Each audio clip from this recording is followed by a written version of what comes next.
মা আজকে কি রান্ধুম আর ভাতের চাল কতরি নমু? কি রান্না আমি কি জানি। আর বাচ্চার চাল কথা হোস করো, বাচ্চার চাল নেবার 1 কেজি নিয়ে তো 2 কেজি বেগ ভাত ফালে সরিয়ে খাও। আর এগুলি বেহার ভাত রান্না দেহ ভাত গুলি পুইরা কি করছাও তুমি কি হচ্ছে এটি খাইবা তার ভাত রান্না ইয়ার রান্না দিম না। মা আপনি অমনি করে কথা কনকে আমি হপাই ভাত খাইছি, খাওয়ার পরেও এদি রয়েছে, তাহলে এদি ঘরে দেখে ওখান তোর আমি খাই হারুম না, রাত্রে আপনারা খাবেন কি? তাহলে রান্ধন নাকবো না।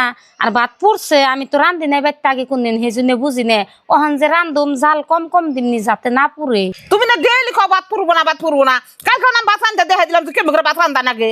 আর বেন বেন করে আমার পাশে বাসে মাইসের বাস জি বড় দেখা কত হাক পাতা ছিল না রান্ধে তোমার কি তাও খাই মানা। ও বোমা আমি ও চকে থেকে তাহলে কয়টা হাক তুলে নিয়ে গে যাও কত হাক তুলে আনা হবে আমার জানা আছে। মা মা কি আছে ডাক পারো খা এই যে দেখেন হাক তুলে নিয়ে আইছি। মাইসে এবার জি বড় কত হাগা না তোর হাগাই না দুনিয়া উঠে আইছে। মা আপনি যদি আমার নাকি সবসময় এমনি করে কথা কন আমার কি ভাল লাগে? কে কিছে? আপনি তো জানেনি আমি বাড়িতে আগে কোনো কাম সাম করি নাই, ভাত রান্ধি নাই জীবনে, তার মধ্যে রান্ধি একটু পুরো দিকে মা খালি আমার গাল পারে।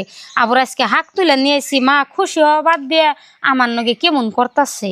মা আমি মেলান ধরে লক্ষ্য করবার নিছি, ও তো কাম করো নি খুবই চেষ্টা করে, বাড়িতে তো আর কাম কাজ করে নাই আঙ্গর তাই তা বহু চেষ্টা করবার নিছি কাম শিখবার নিগে। তুমি যদি ওর মধ্যে একটুকা শিখেও তাই তো এ জায়গা, তুমি যদি এরকম করে ক্যাশ গ্যাস গ্যাস করো তাহলে কি তুমি পোলার বউনে খাই আরবা? গেদা কত তুমি কম কাম শিখিবেন চিনে পর আমি কালকে ভাত রান্ধা শিখিয়ে দিছি আমি যে করে ভাত রান্ধো আজকে ভাত রান্ধা পুইরা সার খার করে হালাইছে কিন্তু তুমি জানো। ও বৌমা কাম কাজ তোর কেউ মার পেটে কিন্তু শিখায় না, 2 একদিন কাম করতে করতে একলাই শিখবো। এখানে না যদি তুমি তোমাকে বউর হাতে ক্যাশ কাজ করো তাহলে মানুষ কি ভালো খাবো। পোলার বউ না খাইবার গেলে তোমারও একটু ধৈর্য সহ্য রাখা নাকবো, নিজের মেয়ের না গেলে একটু কাম শিখিয়ে নেবে যাতে জানি বাড়িতে 2টা কথা না হয়। ও বগদা আর বউ তুমি হাক করা দুইয়া ঘর নিয়ে হোক মাঝে। ও বোমা আমি দুইয়া নিয়ে আইতেছি। তুমি এনে খারে না থেকে মা কি কয় তাই হইনো। হ্যাঁ সেই জন্যই তো মানুষে কয় নিজের হরি হসুর যেমনি মনে হেমনি গে, জামাই ভালো থাকলে সব ভালো।